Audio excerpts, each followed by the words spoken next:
Abbott and Costello program, starring Bud Abbott and Lou Costello. Brought to you by Camel, the cigarette of costlier, properly aged tobaccos. The Abbott and Costello program, with the music of Carl Hoff and his orchestra, our singing star Amy Arnell, and spotlighting that chunky, chubby little cherub who, when caught putting a football in his Uncle Artie Stebbins' pocket because he heard him say his grandfather was going to kick off, calmly said, I'm a bad boy!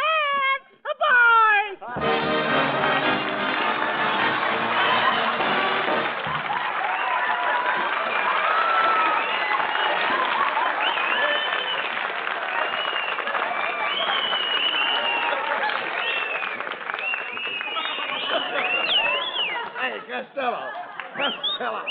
What's the idea of coming in here with those overalls and a straw hat?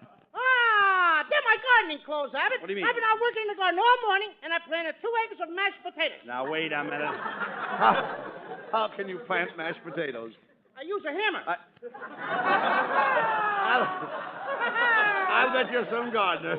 What else did you plant? Well, I planted raw onions, and then a row of radishes. And then I put some peas and another row of radishes. And then I got some lettuce and another row of radishes. Some more beans, another row of radishes. Wait a and minute, some more beans and another row of radishes. Just a minute.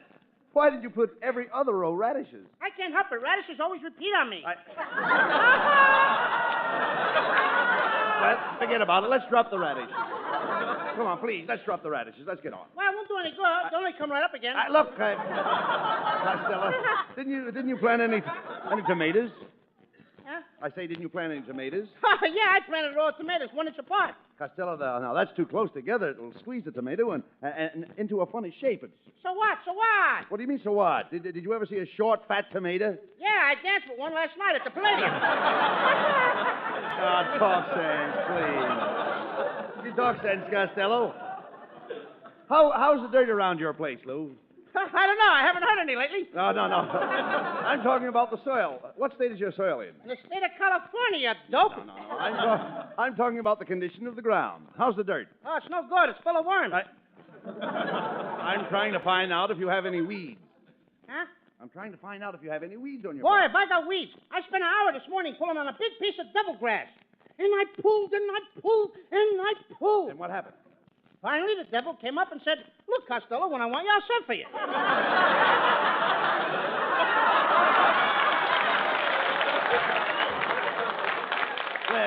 Listen, Costello, I'd better help you. By the way, what are you putting in those 2 acres in back of the barn? Ad lib till I find my place. You know those 2 new acres you have in back of the barn? What are you planting in back there? Are you ashamed to talk? My goodness, man. Thank you. You know what? Do you realize? Huh? Do you realize what you're doing? What? What are you planting in those acres? Oh, I'm putting the whole thing in Mexican trumpet beans. And then when they grow up, I'll feed the Mexican trumpet beans to the cow. Yes. It makes the cow easier to milk. Makes the cow easier to milk? Yeah, when the cow is full of Mexican trumpet beans, I just grab a hole and hang on while the cow jumps up and down, up and down. Oh, Costello, talk sense, will you please? Will you please talk sense? Well, I gotta leave now, Abbott. I gotta go out in the orchard and hang prunes on all orange trees. Hang prunes on your orange trees. Mhm. Who told you to do that? My Uncle Artie Stebbins? Uncle Artie Stebbins. He said my orange trees needed pruning. Oh, what a dope. Your uncle meant you should get a ladder and saw the limbs. Did you saw the limbs? Certainly I saw the limbs. They were hanging right in front of me. No. I mean, did you saw the limbs off the tree? No, I saw the limbs on the tree. Look, Costello, I'm trying to tell you that your trees need trimming. Hmm. You've got to trim it before the sap rises. I gotta trim before the sap rises? That's right. What time do you get up? No. Please, Costello. Now, if you want to have good oranges, you've not only got to trim the tree, but you must put a smudge pot under it. A what? A smudge pot. Don't you know what a smudge pot is? Oh, sure. A smudge pot is a tin can that smokes and burns oil, and you can find them on any used car lot in Hollywood. No. Give it. Tell me, what kind of oranges grow on your trees? Oh, the regular kind, round ones. Are they, look, please, are they Valencias or navel oranges? They're navel oranges. How do you know? I saw Sarah picking some. How can you be so stupid? You can tell the difference between oranges by the color of the juice. Did you ever squeeze one of your oranges? Yeah. Well, what came out? Milk? Milk. How could oranges have milk in them? Now tell me that. I got the tree from the nursery. Oh, come on, Costello. Come with me. We're going out in the backyard and look at your orange tree. I'm really after him tonight, ain't Come I? on, now, Hey, what I tell you, we're going out in the backyard and look at your trees. Hey, wait a minute. Hey, look out that window. There's a great big crow sitting up in your tree. Hey, that crow's got a lot of nerve. Abbott, hand me my sawed-off shotgun. Okay, hey, this gun hasn't got any handle. How do you like that? I sawed off the wrong end. Watch what you're doing. You're pointing that gun right at me. Don't worry, Abbott. Wait a minute, don't you worry. want to shoot me? I've got my finger over the hole. Keep it there. Stand back, Abbott. I'll teach that crow to eat my oranges. Watch me get him. Was that the crow? Yeah, that's the biggest old crow in this neighborhood. That's Mrs. Niles. That's terrible, Costello. Come on, let's see what happened. Uh-oh. Here she comes, Costello. There you are, you little fat assassin.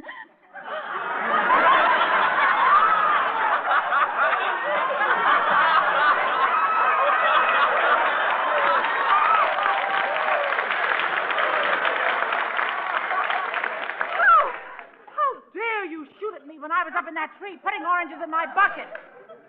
That'll teach you to keep your bucket out of my tree. I'm tired of people swiping my oranges. Your oranges? Why? It so happens, Costello, that your orange tree hangs over into my yard. And the law says that whatever hangs over my fence belongs to me. Oh, yeah? Yes. Now, look, Mrs. Niles. Did you ever see a fat man standing at a bar? Yes, what about it? Does the part that hangs over belong to the bartender? No. Kind. You know there ain't no answer to that? I know. All right, don't answer it. Costello, apologize to Mrs. Niles for knocking her out of that tree. She ought to apologize to me. What did I do? You fell on my hedge and bent my hollyhockuses. Costello, you're not going to get away with this. I'm going to take you to court. I'm going to charge you with assault. I'll charge you with battery. I'll charge you with mayhem, and I'll charge you with attempted manslaughter. And it'll cost you $1,000. What do you think of that? You can charge that, too.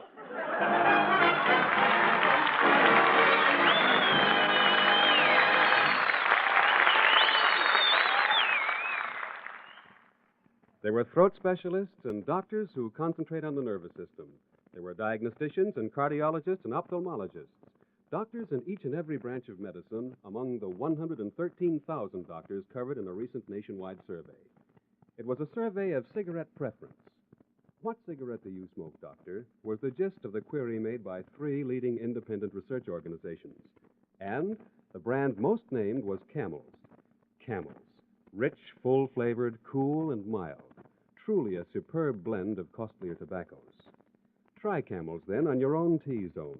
That's T for taste and T for throat. A most critical laboratory for the testing of any cigarette. You, like so many doctors, may find that Camels suit your T-zone to a T. According to a recent nationwide survey, more doctors smoke Camels than any other cigarette. For Camel fans everywhere, Carl Hoff and the orchestra play Let It Snow, Let It Snow, Let It Snow.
Pardon me, I'm looking for Lou Costello. I'm Lou Costello. I am Sheriff Yapra Carisi.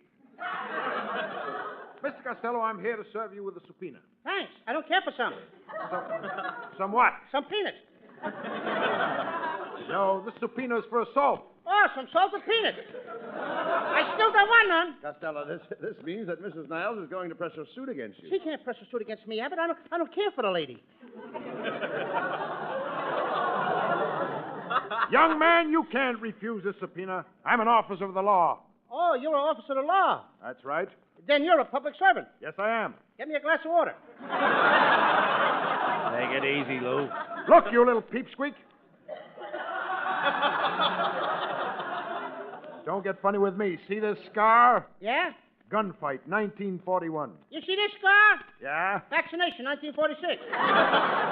And boy, did that pick out. Young man, you forget that I'm a sheriff. How do I know you're the sheriff? Read what it says on this badge. Vote for Hoover. Darn it, I always wear the wrong one.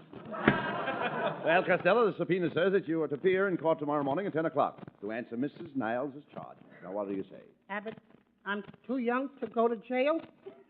To think that I, a poor boy who has never been away from my mother's April strings, shall become a victim of foul circumstances, to be incarcerated behind cold gray walls like a common criminal, to be shunned by the people of society. Alas and alack, alack and alas. Do you really feel that way, Costello? No, but Universal Studios told me to ham it up tonight if I got a chance. All right, look. Stop talking like a dope, will you, please? This is serious, Lou. The first thing you've got to do is get out and get some character witnesses. That won't do no good, Abbott. You mean you have no witnesses? I ain't got no character. Oh, don't talk sense. We've got to get out and get some character witnesses. Come on. Ah, good old Hollywood and Vine. Hey, yeah, but I know where I can get a good witness. Let's stop in and see my old girlfriend, Tessie Tinfoil. Oh! Men, come in. How are you, Tessie? You certainly looking wonderful. Well, thank you, my little fat lover boy. Everyone tells me I have an hourglass figure. It looks like all the sand stopped at 4:30. But really, Tessie, you look lovely in those sunset bus slacks. What do you mean, sunset bus slacks? Standing room only? Oh, Louis, you say the cutest things. Oh, this kid's gonna lay an egg. You know, I was in Griffith Park last night, and the benches were applauding. Hope gets nothing with it. I don't expect nothing. Costello, you came here looking for a witness, remember? Oh, yes. Tessie, could you go to courthouse with me tomorrow morning at 10 o'clock? Oh, I'd love to, Louis. But I'm giving a lecture on biology tomorrow morning. You know, biology is one of my favorite subjects. And I can safely say that I know more about the human body than anybody else. You should. You had one longer than anybody else. Well, you didn't get yourself a witness there. Let's go next door and see Scotty Brown. He'll vouch for me. I wish you would not pounce so hard on the door, laddies. There's a burglar under the bed. A burglar under the bed? Didn't you call the police? No, the burglar's asleep, and when he wakes up, I'm going to charge him for a night's lodging. Hey, Scotty, I have to go to court at 10 o'clock in the morning. I'd like to have you appear as a character witness for me. I'm very sorry, laddie, but I have to go to the doctor's in the morning to have my hand dressed. I got a terrible burn between my thumb and my index finger. How did you burn your fingers, Scotty? Well, a bunch of my Scotch friends and I had a smoker last night, and I was 13th on the match. Scotty, can't we just come in for a minute and talk to you? No, you can't. My wife is in the living room taking a bath. Your wife is taking a bath in the living room? Aye, laddie. The people upstairs let their bathtub run over, and it's leaking through our ceiling, and my wife is standing under the leak taking a shower. Well, Costello, you haven't got a character witness yet. Wait a minute, Abbott. There's my friend, Bessie May Mucho. She's getting out of the car. Oh, yo-ho, Bessie! Oh, hello, boys. I haven't time to talk to you now. I'm on my way to the Santa Fe Railroad Depot. Santa Fe Depot? Oh, Abbott. You know what that is. That's where you buy your train tickets. Where are you going, Bessie? I'm taking the Santa Fe back to Cincinnati. Cincinnati? Yes. You know where Cincinnati is. Oh, sure. That's back in the state of Oh-hoo-hoo. I'm going back there to be toastmaster at a banquet given by the Chamber of Commerce. What could be more thrilling than being surrounded by a bunch of men at a banquet? I'd rather sit around a weenie roost with a bunch of Girl Scouts.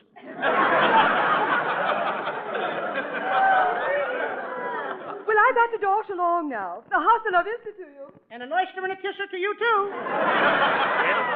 Costello, what are you going to do now? Well, hey, You know what I think, Abbott? What? I'm getting tired of asking my friends to be character witnesses. So? You can always get more out of a stranger. I'm going to ask that new man that just moved in next door. Come on. I'll tell him we're Abbott and Costello, and I'll bet he'll do anything for us. Go ahead. Well? What do you want? Mister, you're not in very good mood this morning. Who would be? I've been listening to the radio. These lousy, corny comedians and their bum jokes. Tying prunes on an orange tree. Hourglass figure with a sand stuck in one end. What do they think we listeners are, a bunch of morons? Thousands of dollars a week for stale jokes. I'd just like to get my hands on one radio comedian. I'd throttle him. I'd tear him to bits. I'd break every bone in his body. I'd ram every one of those corny jokes down his throat. Well, who are you? John's other wife?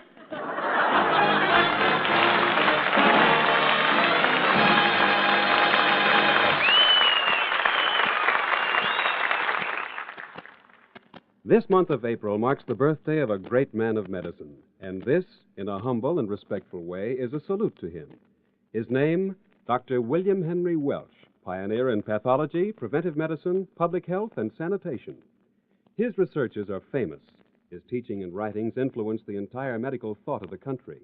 So, this salute in his honor, and to every doctor before him and after him, whose lives and works are basic threads in the very fabric of civilization. The makers of Camels cannot help but be proud of the standing of this cigarette in the medical profession.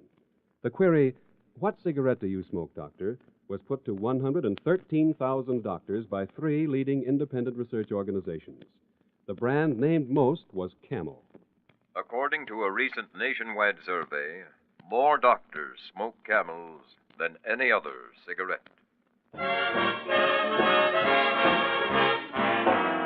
And here is Camel's lovely Amy Arnell to bring you her celebrated personality. When Madame Pompadour was on the ballroom floor, said all the gentlemen obviously, the Madame had the cutest personality. And think of all the books about Du Barry's look, or was it made her the toast of Paris? She had a well-developed personality. And what did Romeo see in Juliet? A Pierrot in Pierrette, or Jupiter in Juno? You know, I know. And when Salome danced and had the boys entranced, no doubt it must have been easy to see that she knew how to use her personality. And what did Harry J. see in Betty G, or Garson G in Gable C, or Bing and Bob in Dot Lamore? Toujours amour. I've got the grave old grace, I've got a grave old face, except I've had it much longer than she. Gee, if I only had her personality. Personality.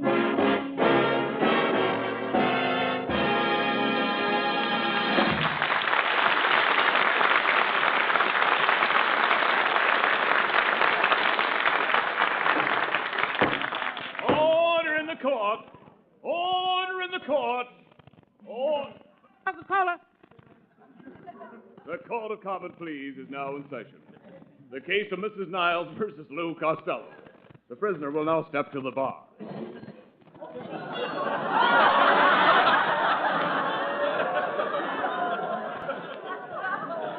The prisoner is charged with perforating Mrs. Niles' bucket while she was filling it with oranges. Look, Mrs. Niles, why can't we drop this case? I didn't mean to shoot at you. Honest, I didn't. I wouldn't harm anybody. I was brought up always to be kind to everybody because I am a Boy Scout. You're a Boy Scout. What are those 2 stripes on your arm? I belong to the Skunk Patrol. Costello, you're not going to talk me out of pressing my suit. Bailiff, I demand that you swear in this defendant. Very well. The defendant, Lou Costello, raise your right hand and swear on this bar of soap. Swear in a bar of soap. What for? We want you to come clean. Hey, Abbott, they're getting ready to send me to jail. You got to do something. Don't worry, Costello. I've got you the greatest lawyer in town. Yes, and here I am, your old friend Melonhead. Costello, I'm a lawyer of the old school. Looks like the old school needs a new roof. Look. Now, don't you make remarks about my bald head, Costello. After all, I'm a good egg. That's the first egg I ever saw with a pair of ears. Hey, Abbott, I don't want this guy to defend me. Why not? I'd rather have my other uncle, J. Emanuel. He's the greatest and the cleverest lawyer in the country. Oh, yeah? Where did he study law? He went to Vassar for 4 years. You idiot.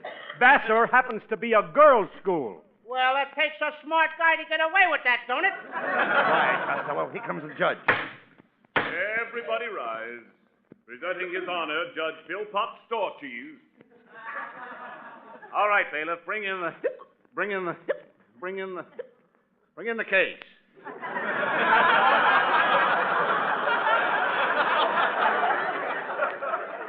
Will the jury please be seated?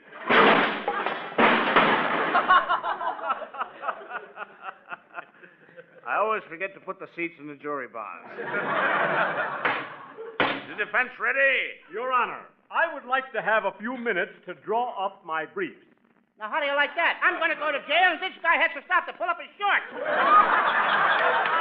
Now, Costello, his briefs for paper. No wonder he rustles when he walks. Order in the court. The defendant will kindly address the bench. Hiya, bench. Costello, let your lawyer do the talking. Your Honor, I am representing this defendant, Mr. Costello. It seems that my client, with malicious intent, took a shot at a poor, defenseless woman while she was picking oranges out of a tree. He knocked her to the ground. He ruined her bucket, and he did her, Your Honor. He did this woman great bodily injury. The defense rests. Wait a minute, Melonhead. Whose side are you on? Costello, kindly sit down in front. But, Judge. I said sit down in front. I don't bend that way. Costello.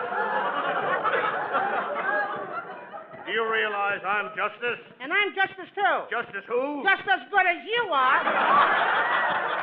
Wait a minute, Costello. You can't talk that way to the judge. That's the most contemptible thing I've heard in all my years at the bar. Well, a little less time at the bar and you wouldn't be so contemptible.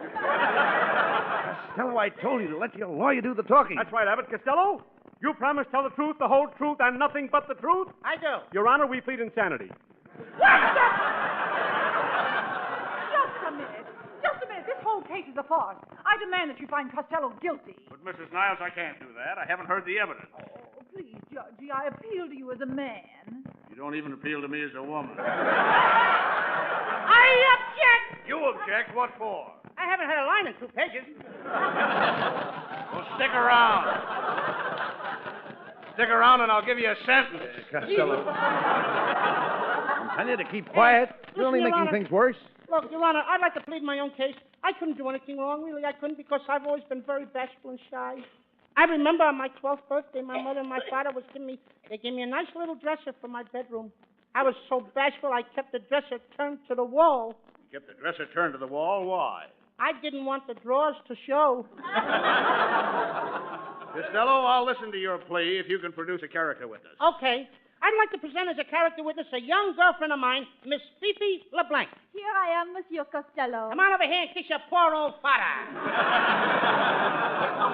I object. This young lady has nothing to present to this court.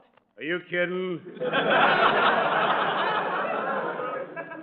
Fifi, I knew your big brown eyes would get him. Fifi, will you kindly take a chair? No, let her sit up here on the bench with me. I'm lonesome. Now, Miss LeBlanc, kindly tell the court your full name. Mademoiselle Fifi H. Leblanc. What does the H stand for?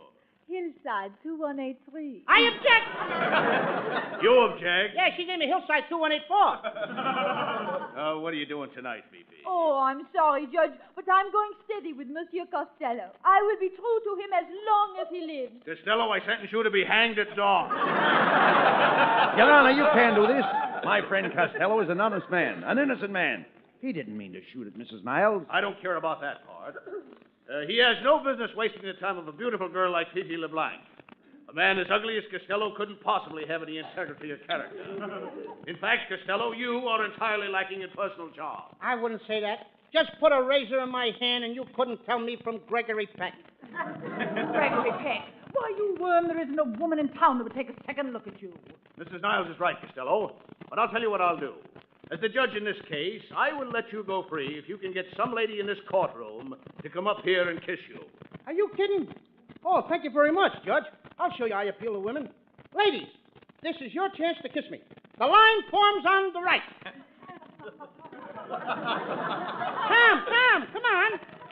Isn't there some good-looking young woman in the audience that would like to come up here and kiss me? Any middle-aged lady?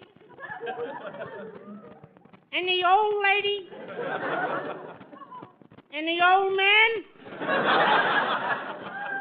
There, Costello, that proves you have no charm. You're going to jail. Oh, wait a minute, Judge. Somebody is pushing through the crowd now. Look at them. Pushing right through the crowd, Judge. Oh, they're going to come up to kiss me. Ah, there you are, darling. I knew you'd show up. Come on here and kiss me, honey. Gee, thank you, Elsie.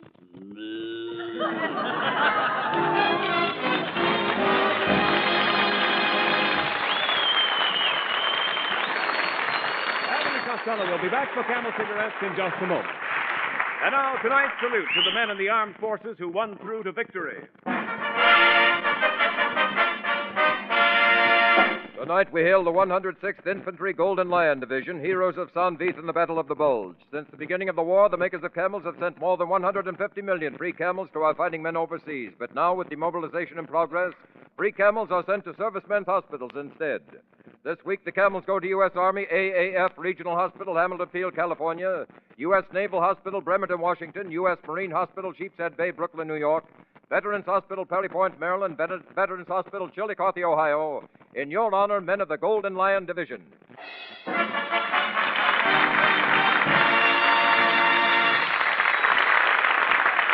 Camel broadcasts go out to the United States twice a week. Our rebroadcast to practically every area in the world where our men are stationed and to our good neighbors in Central and South America. And now here are Bud Abbott and Lou Costello with the final word. Well, Costello, you kept yourself out of jail by kissing a cow, didn't you? I knew I wouldn't go to jail, Abbott. I've never done anything wrong. Nothing at all. In fact, if the audience will just stay for an hour after the show, I'd like to tell you the story of my life. No, not that. Anything but that. Wait a minute. Hey, wait a minute. My life story happens to be very interesting. Oh, yeah? Well, tell me, Fatso, what did your mother and father say the day you were born? Why bring that up? That's what I thought they said. Good night, folks. Good night, everybody. Good night. Good night, everybody in town.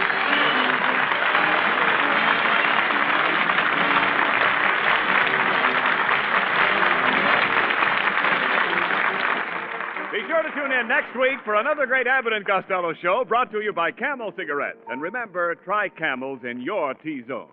See if they don't suit your taste, your throat, to a T. C-A-M-E-L-S.